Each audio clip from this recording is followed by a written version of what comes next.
Bismillah ar-Rahman ar-Rahim. Welcome to Lady Khadija radiallahu anha online college live lesson A-level maths year 2 pure maths.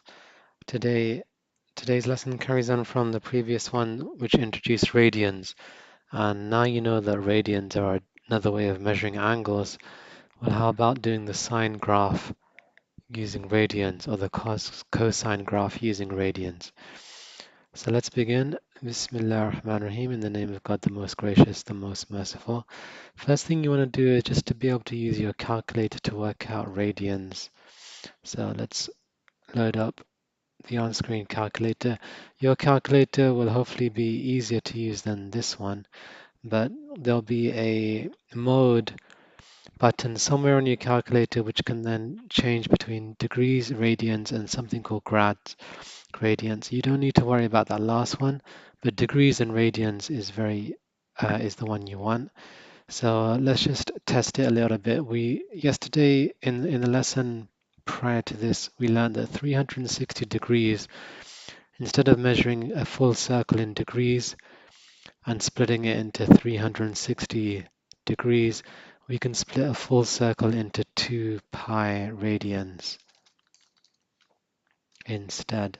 It's the same angle, it's the full circle, but we're splitting it into less number of parts. It works out to be about 6 and a bit parts. Each part is called a radian. The exact number of how many parts it takes to fill the full circle is 2 pi. So let's just test it on a calculator. If I use sine and I type in 360 degrees, then let's see what I get. So sine, so let's go on this calculator, you only have to type in the angle first. So sine of 360 degrees gives you 0, which is exactly what I wanted. And let's try sine of 2 pi radians then. So as long as I've got my calculator in radians mode, then the calculator treats 360 degrees the same as 2 pi radians, and it should give you the same answer. So let's switch to radians mode and let's type in 2 pi. So on this calculator, it's got to be 2 times pi. And let's find the sine of that. So sine of 2 pi in radians is 0.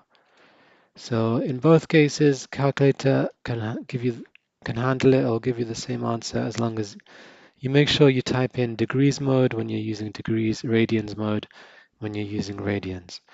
Okay, so let's test that, and just looking at example 3, if you're following through on the textbook at Excel Pearson Year 2 UK A-level textbook. First thing, question is work out the sine of 0.3 radians. In the textbook, they've written radians, but I'll just use the small sign for radians. So we just need to make sure it's in radians.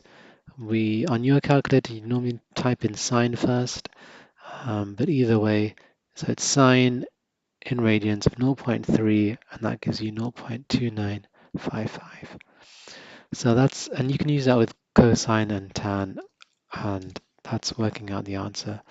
Okay, now going on to the graph. So we've covered in year 1 A level y equals sine x graph, and now we need to do it in radians. So normally you get the sine graph goes on forever both ways. So normally when you have to sketch one, it'll tell you what range of angle it wants the sketch for. And if it was in degrees, it would say something like 0 to 360 degrees. But here, because we're working in radians, then the limits is given in radians. So here it's 0 to 2 pi. Even though I'm a math teacher and I've been teaching for 10 years, I still prefer to work in degrees. So first thing I'll do is just change this to degrees, that they really want me to go from 0 to 360 degrees. And then I'll sketch my sine curve in degrees. So it's from 0 to 360. I know that for a sine curve, the key points are 0, 0. That's when the curve really starts. Then it's going to come back down to 0 at 180 degrees. And then it's going to bend back up at 360. And the maximum and minimum it's going to go to is 1 and minus 1. So let me put them in right now, 1 and minus 1. And that's 180 degrees. And that's 360 degrees. Using the touchpad on my laptop, it's not going to be the smoothest in the world, but it's just a sketch.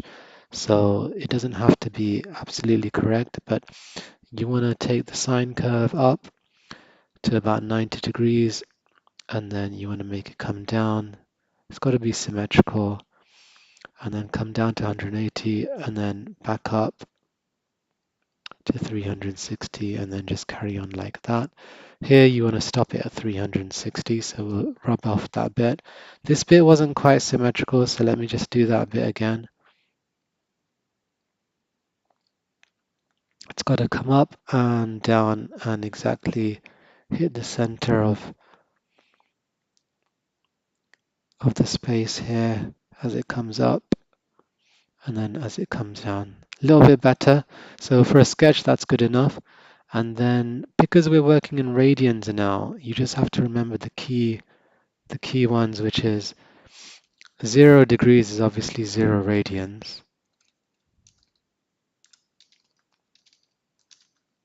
Then 100, then we also learned 360 degrees is now called 2 pi radians. And then the one in between is 180 degrees is going to be half of that. So that's going to be pi radians. So they're the key ones to remember.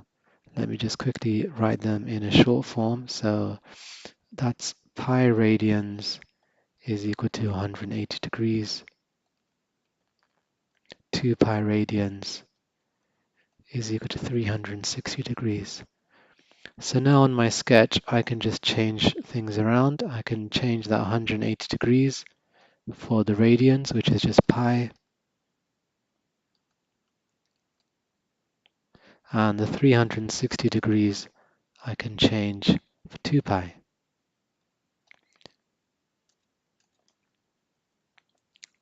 It's only the x-axis that changes. The 1 and the minus 1 on the y-axis stay the same, and here it's still 0, 0.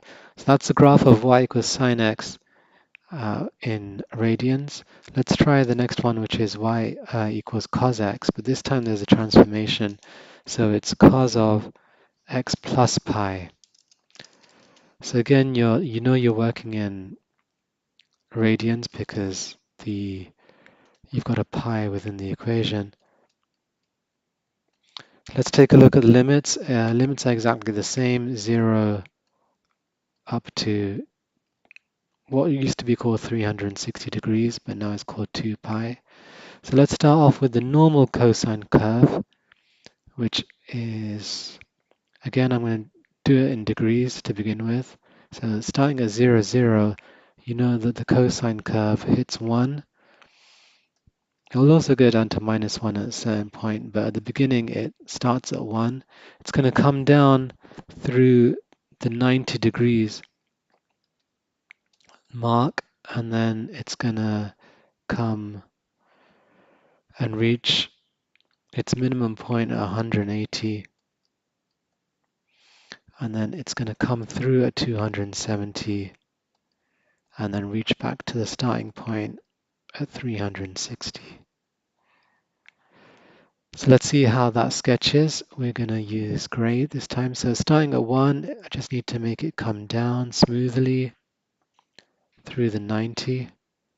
As it comes down, it's just going to bend so that it reaches its minimum point at the 180 mark before it then comes back up. So it has to come all the way down and then come back up, hits the 270, and then keeps going and then hits back at where it started on the maximum of 1 at the 360 mark. So just here. So that's how that's how the normal cosine of x. That's what I've just done there is cos of x, cosine of x. But here the +1, the plus pi means that everything moves to the left. It's the opposite when it's in brackets by 180 degrees. So this point of 270, it would move back to here. And then this point here would move back. This is the important point. That's a minimum. That's 180. So that would move back to 108 by 180. So that's everything moving back. So let's try that in a different color. So it's the minimum that's important here. That minimum now occurs here. So that's going to start at -1, and then it's just going to follow through what it did before, come up, and then it's just going to keep curving back down. And now finally, let's change to radians. So 90 doesn't need to be there, 180 doesn't need to be there, 270, 360. What are we going to put in its place? Before we lose the numbers, let's just put the easy ones. 360 is 2 pi. So let's put 2 pi in there. The 180 degrees is going to be just pi. And then you have to know your fractions for the other ones. So 90 degrees is going to be pi over 2. And then 207, so 90 degrees is pi over 2. So think about it. I've got pi over 2, or half pi. Then I've got pi, a full pi. Then I've got 2 pi over here. So in between's got to be 1.5 pi. So that's going to be 3 over 2 pi, or 3 pi over 2.